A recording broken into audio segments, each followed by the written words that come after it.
Investigate.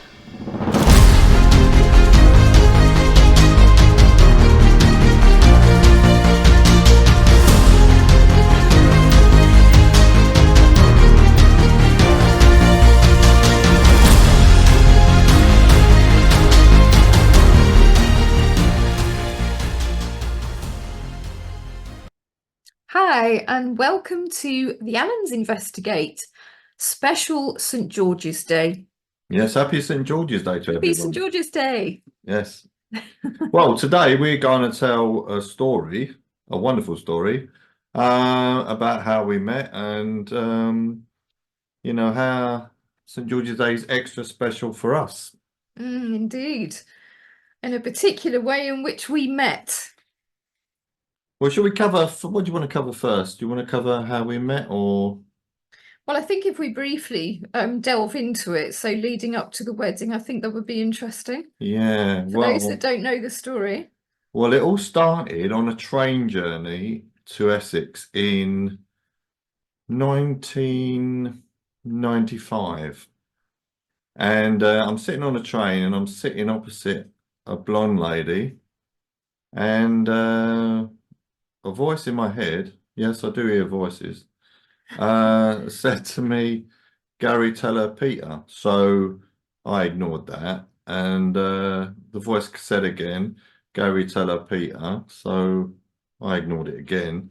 And it came very strongly through and it said, Gary, you must tell her Peter. So I said to this lady, I'm sorry to interrupt your journey, but do you know Peter? And she said, my boss is named Peter. And she said, how did you know that? I said, well, I'm intuitive. And she said, oh, so is my friend. She said, look, I've got to get off the train now. And she gave me a card and she got off the train. So when I got that message, that was about 1 minute in total before she got off the train. So she gave me a card. I went home, and a couple of weeks later, I thought I'll give her a ring and see, see what that was all about. And so I phoned her up, and we became friends for about 2.5 years. And then I lost contact with her. And one day I was laying in bed, and I just woke up, and a voice in my head again said, Gary, you must contact Maggie. And I thought to myself, well, I don't even know where she is. And then I remembered that in my phone book, I had her daughter's telephone number. So I phoned up my daughter and I said, do you know where Maggie is? And she said, oh, Maggie's moved to Norfolk. And I said, do you reckon she'd mind if I contact her? And she said, no, I wouldn't have thought so. So that's what I did. And so I phoned up Maggie. And I hadn't seen Maggie for about 5 years. So this was 7 years in total. And when I phoned up Maggie, she said, well, I'm just moved in. So, if you can leave it about 6 months, and then you're welcome to come down. So that was 7 years and 6 months since the initial train journey. Wow. Yeah, so that was a long time, wasn't it? And then I remember that I came down to see Maggie, and I was walking around Ottica's bookshop with my young son at the time, Adam. And I saw another lady in there, and I started talking to her. I said, I can tell you things that will change your life. So I told her some things, and she said, well, that's amazing. How did you know that? And I said, well, I'm intuitive. I said, if you come to see me tomorrow, I said, I'll change your life. And You do? yeah, as you do, yeah. And anyway, so I said, if you don't come, well, then it doesn't matter. So I gave her the address I was staying at, which was Maggie's. And I got a knock on the door one day, and it was this lady, Jan. And so she came in, and I didn't even know why she was coming, to be honest. And then I just felt that I had to give her some healing with my hands, So I gave her some healing, and Maggie wasn't best pleased. But anyway, a couple of minutes later, she left. And I thought, well, what a weird experience that was, And she left window. And then I did near no more for about 3 months. And then I got a phone call out of the blue. And it was from this lady, Jan. And she said to me, I must thank you. And I said, what for? And she said, well, when I met you, I didn't tell you, but I had multiple sclerosis, and she said, and your healing with your hands, that really helped me. It was amazing. So she said, wow. yeah, so she said, can I come down and thank you? And I said, well, you don't have to come down. I lived in London at the time. I said, you don't have to do that. But she did, and she once said I got to, and she came down to London, and then she knocked on the door, and then when I opened the door, she came in and she said to me, "You don't like blondes, do you?" And I said, "Well, I prefer dark-haired girls, to be honest." Well, blondes do have more fun, darling. Well, don't so they? they reckon. No, they reckon. Anyway, so I thought myself, right. So anyway, I actually walked in, and I said, "Well," I said, "I prefer dark-haired girls." She said to me, "Oh," and I said, "Oh." She said, because I met this blonde lady at an awareness class last week. And then I said, does this blonde lady have a red car that pulls to the left? She said, I don't know. I said, does she have a boyfriend she shouldn't be with? She said, I don't know. I said, does she have a brother does she have a brother? Huh? And she said, I really don't know. She said, I'll ring her tonight and you can speak to her. And that night, she phoned Shona. Mm. And she said, well, go on, I'll put you on the phone. So I asked Shona the same questions. Do you have a red car that pulls to the left? Which was absolutely correct, because I had a red car at the time that had a tracking issue and it kept pulling to the left. Yeah. And I said, do you have a boyfriend you shouldn't be with? Yeah, and I'd actually been told by a few other psychics as well the same thing, and I knew that myself as well, but Yeah. you know, And I said, do you have a brother? And you said, which is correct. yeah, she did. So, so anyway, I give Shona my email address, and I said, if you ever want to contact me, please feel free to do so. And anyway, I'm sitting at the computer with this this lady Jan, and about 2 hours later or something, I get an email through, and I open it up. It's got an attachment, so I click on the attachment, and when I open it up, there's a picture of Shona. So I turned to Jan and I said, "Do you know what, Jan?" I said, "That's the girl I'm going to marry." I said, "And I'm going to marry her on the 23rd of April, 2004. I said, we're going to get engaged on the 14th of February, 2003. And I said, we're going to have a medieval wedding on a sunny day. And it's going to be televised." So Jan said, well, that sounds amazing. So anyway, I was absolutely shocked with this. But anyway, so I arranged that I'll come down and see Maggie. And I thought, while I was down there, Maggie wanted me to meet someone called Jerry. And I thought, that's great. And while I was down, I thought I'll meet Shona because she's interested in psychic thing. But I know I'm going to marry her. She don't know, and I'm not going to say anything. So, and we went out and had a drink, and well, the night passed off, and there was not really going to be anything in it. It was basically that she was interested in the intuitive side of things. So, well, I went home. I was a bit confused by this because I thought, well, I made myself look a right fool saying all this, and I think I popped down once more, and before Christmas, and I think I see Shona one more time, but nothing was happening. It wasn't no date or nothing like that. It was just to talk to her as a friend. And anyway, so I'm in London at Christmas, and then all of a sudden, a voice in my head once again says to me, "Gary, you've got to buy an engagement ring and book 2 flight tickets to Edinburgh for your engagement." And I thought, well, that sounds absolute madness, doesn't it? But anyway, I did. I listened to the voice and I bought an engagement ring, and I booked 2 flight tickets to Edinburgh for the 14th of February 2003. Valentine's. Yeah. So if this was going to come true, it meant that from the phone call, when I spoke to Shona, it would be, well, basically 3 months. It was 3 months from that day that I'm supposed to be getting engaged to her in Scotland, in Rosslyn Chapel. Right. So anyway, so basically, I'm waiting for this ring to come from America, and it don't come. So I ended up buying another ring. So I've got 2 rings and booked 2 flight tickets to Edinburgh for Rosslyn Chapel. And I haven't heard from Shona. I've heard nothing. So and time was pressing on, and I think it was the end of January, and I get a phone call out the blue, and I said hello, and it was from you, wasn't it? It was. And I said, I know that you know. Yeah, and I said, you know that I know what?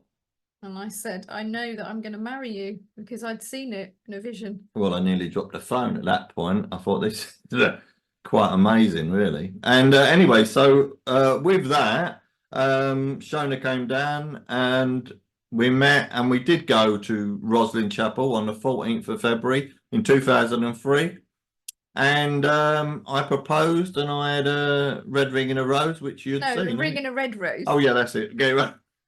Get it right. A ring and a ring and a red rose, yeah. And yeah, and so we got engaged, and then just 1 year later, at Aidan in Norfolk, we had a medieval wedding, which was televised by BBC and ITV On St. George's Day. on St. George's Day. Which coincidentally is also Shakespeare's alleged birth and death day. Yeah. Interesting. So yeah, and we had Justin nights, didn't we? And it was really magical because Shona's mum kept saying to me, "Oh, you know, in April it's showers and it's not going to be very nice."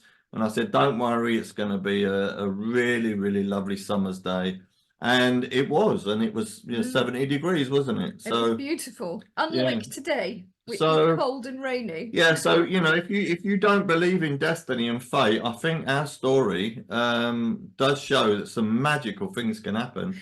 Amazing things. I mean, how we were brought together is absolutely astonishing. I mean, there are more details to it than that, but that's it in a nutshell, basically. Well, it's isn't it? 20 years, our anniversary, 20 years today. So, and it just shows, and we have everything in common apart from I like Chelsea, she don't like football. I don't like football. But nevertheless, that's a little, just a little minor detail. Minor detail. But yeah, it was quite amazing that when I went to go and stay with you in London, that we literally had everything in common. We had the same kind of views on things and thoughts on things. It was really very strange. So to me, I think that was the universe bringing us together, wasn't it? And I had been told, interestingly, by a couple of different psychics, they said that there's someone special waiting for you before I met Gary. So they were right. Well, that's the thing. I think people don't understand that, but everybody on the planet has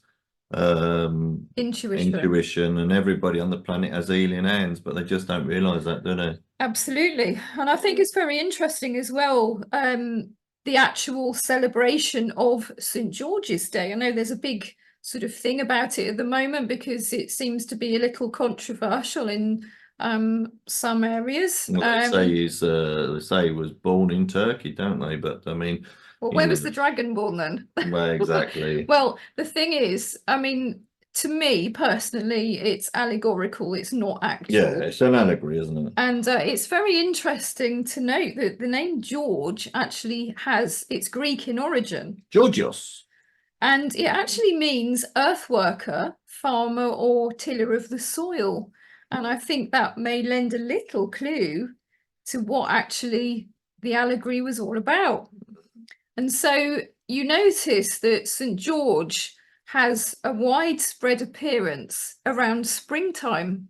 So when we have all the beautiful blossom and everything bursts into life again, doesn't it? We've had the dead winter where nothing grows and it's cold and it's horrible, although it actually is quite cold and horrible today. But, you know, the verdant springtime is usually when he's celebrated, which I thought, see, that's quite interesting.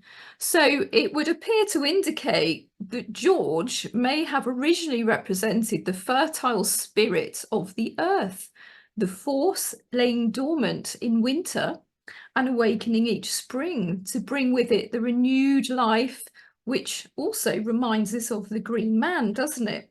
Or Jack in the Green.